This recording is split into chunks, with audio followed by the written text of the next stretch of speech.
अब हम बात करेंगे झारखंड की। तो झारखंड की आज की सबसे महत्वपूर्ण घटना यह रही कि विधायक ममता देवी को 5 साल की सजा सुना दी गई। और 5 साल की सजा सुनाए जाने के साथ ही अब ये सवाल खड़ा हो गया है कि रामगढ़ उपचुनाव को लेकर अब आगे क्या होगा, क्योंकि रामगढ़ उपचुनाव होना तय है। 2 साल से ज्यादा की सजा होने पर विधायकी स्वतः रद्द मानी जाती है। जैसे ही विधानसभा अध्यक्ष तक ये सूचना पहुंचेगी, उनकी विधायकी रद्द कर दी जाएगी। इसका मतलब है कि जल्द ही उपचुनाव होंगे, क्योंकि अभी 5 साल पूरे होने में 2 सालों का वक्त बाकी है। तो ऐसे में उपचुनाव होने हैं, तो जाहिर सी बात है रामगढ़ में उपचुनाव होंगे तो ये दोनों ही खेमों के लिए प्रतिष्ठा का प्रश्न होगा। और इसे लेकर अभी से ही सियासी गतिविधियां तेज होने के आसार दिखाई देने लगे हैं।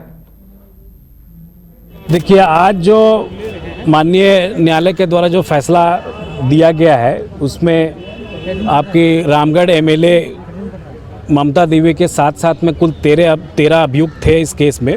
उन 13 अभियुक्तों को आज माननीय न्यायालय द्वारा 148 में 2 साल, 332 में 2 साल, 333 में 5 साल 10,000 फाइन, 307 में 5 साल 10,000 फाइन और 13 में से एक एक्यूज थे राजीव जायसवाल, उनको आर्म्स एक्ट में 27 ऑफ आर्म्स एक्ट में 3 साल और 10,000 फाइन का आज सज़ा सुनाई गई है। और सभी सज़ाएं माननीय कोर्ट के द्वारा यह भी आदेश दिया गया है कि सभी सज़ाएं साथ साथ चलेंगी। और जो फ़ाइन के मामले में माननीय कोर्ट के द्वारा यह भी आदेश दिया गया है कि 10,000 जो फ़ाइन किया गया है, अगर वो फ़ाइन का अमाउंट नहीं जमा करने पर 6 महीना का सिंपल कारावास का सज़ा माननीय न्यायालय द्वारा दिया गया है। 2 साल से ऊपर का जब सज़ा होता है तो विधायकी विधानसभा की सदस्यता रद्द होती है। अब देखिए, ये इस मामले में तो माननीय विधानसभा अध्यक्ष को निर्णय लेना है। इस बिंदु में मैं कुछ नहीं कहना चाहता हूँ। जी, थैंक यू। फिर हम लोग दोहराना चाहते हैं कि माननीय न्यायालय का जो निर्णय है उसके मेरिट पर कोई टिप्पणी करना मर्यादित नहीं होगा। निश्चित तौर पर ये जो वर्डिक्ट आया है, जो निर्णय है, उसको हम लोग उच्च न्यायालय में, ऊपरी न्यायालय में उसको हम लोग चुनौती देंगे और हम ऑप्टिमिस्टिक हैं कि हमको वहाँ से रिलीफ मिलेगा। लेकिन अभी जो निर्णय आया है, हम इतना जरूर कहेंगे, इससे लाखों लोगों को निराशा हुई, बहुत निराशा हुई है। और विशेष करके कांग्रेस पार्टी के जो विचारधारा वाले लोग हैं, विधायक ममता देवी के जो समर्थक हैं और रामगढ़ विधानसभा की आम जनता, और हम ये कह सकते हैं कि पूरे हजारीबाग संसदीय क्षेत्र की जनता के मन में एक दुख, एक गुस्सा और एक क्षोभ है। अभी तो कहना जल्दबाजी होगी, लेकिन इतना हम जरूर कहेंगे कि इस दुख, इस आक्रोश और इस क्षोभ की अभिव्यक्ति जो है लोकतांत्रिक तरीके से और माकूल तरीके से रामगढ़ विधानसभा की जनता निश्चित तौर पर देगी। जी, ये तो मैंने पहले भी कहा कि हमारे जितने भी बड़े भाई हैं, प्रदेश के कांग्रेस के आला अधिकारी है, आईसीसी का जो निर्देश होगा, मैंने तो कहा कि अब ये तो पार्टी का निर्णय है।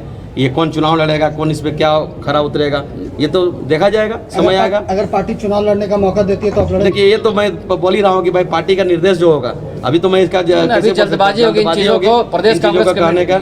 ये कांग्रेस पार्टी है, समय अभी ये कोई केला छाप पार्टी नहीं है जो जिसको चाहे उठे उठा दिए। जी, एकदम 2 साल में तो चली जाती है, बोलने का क्या बात है। तो ज्यादा जानकारी के लिए हमारे साथ हमारे संवाददाता शाहनवाज जुड़े हुए हैं। शाहनवाज, इन दिनों कांग्रेस पार्टी चर्चा में थी और कांग्रेस में अब तो चर्चा का मुद्दा ये होगा कि आगे चुनाव को लेकर क्या रणनीति होगी, क्योंकि ये अब रामगढ़ सीट पे अगर उपचुनाव होता है तो ये सत्ता पक्ष और विपक्ष दोनों के लिए प्रतिष्ठा का प्रश्न बन जाएगा। बिल्कुल, इस बात में कोई शक नहीं है कि ये जो फैसला आया है, कांग्रेस ने इसे आश्चर्यजनक फैसला करार दिया है। पार्टी के जो प्रदेश प्रवक्ता हैं राकेश सिन्हा, उन्होंने कहा है कि वो शौक हैं कि इस तरह का फैसला आया है। उन्होंने कहा कि जन मुद्दों को लेकर लड़ाई लड़ना और अपनी बातों को लेकर सड़क पर उतरना, उसी को लेकर के ममता देवी काम कर रही थी, लेकिन उस पर कोर्ट का फैसला आया है। लेकिन उन्होंने ये भी कहा कि उनके जो प्रदेश नेतृत्व हैं अभी फिलहाल भारत जोड़ो यात्रा के तहत रांची से बाहर हैं और सीएलपी लीडर भी बाहर हैं। जब वो लोग बाहर से रांची आते हैं उसके बाद मिल बैठ कर ये देखा जाएगा इसमें क्या कानूनी पेचीदगी है, क्या कुछ कानूनी पहलू है, उस पर विचार विमर्श करके आगे कदम उठाया जाएगा। ये तो रही कानून की बात, कानूनी प्रावधानों की बात, लेकिन निश्चित तौर पर ये एक सेटबैक के तौर पर कांग्रेस के लिए देखा जाना चाहिए, क्योंकि एक एक विधायकों को जोड़ करके ही कांग्रेस आज सत्ता में बनी हुई है।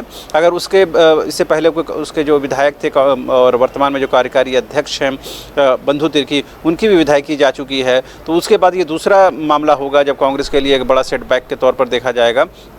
लेकिन बड़ा और अहम सवाल ये है कि अब 2 साल करीबन बचे हुए हैं झारखंड में विधानसभा चुनाव होने के लिए। इन 2 सालों के लिए क्या कोई कैंडिडेट मैदान में उतरना चाहेगा या नहीं चाहेगा? जाहिर सी बात में इसमें काफ़ी पैसे खर्च होते हैं, काफ़ी आपको समय लगता है, उसके बाद आपको ये पता चलता है कि 2 साल के बाद फिर से आपको विधानसभा चुनाव में जाना है, तो जाहिर सी बात है बहुत सारे लोग रुचि नहीं दिखाएंगे, क्योंकि अगर उनको 5 साल का वक्फा मिलता है तो उनके लिए काम करने का अवसर होता है। लेकिन 2 साल का जो टाइम है वो बेहद कम टाइम है। इससे पहले जब मांडर में उपचुनाव हो रहे थे तो करीबन 2.5-3 साल का जो समय था वो इसके लिए था कि शिल्पी नेहा तिर्की के लिए, हालांकि उन्होंने भी माना था कि बेहद थोड़ा समय है और इस दौरान उनको साबित करना होगा और फिर 2024 के विधानसभा चुनाव में जाना होगा।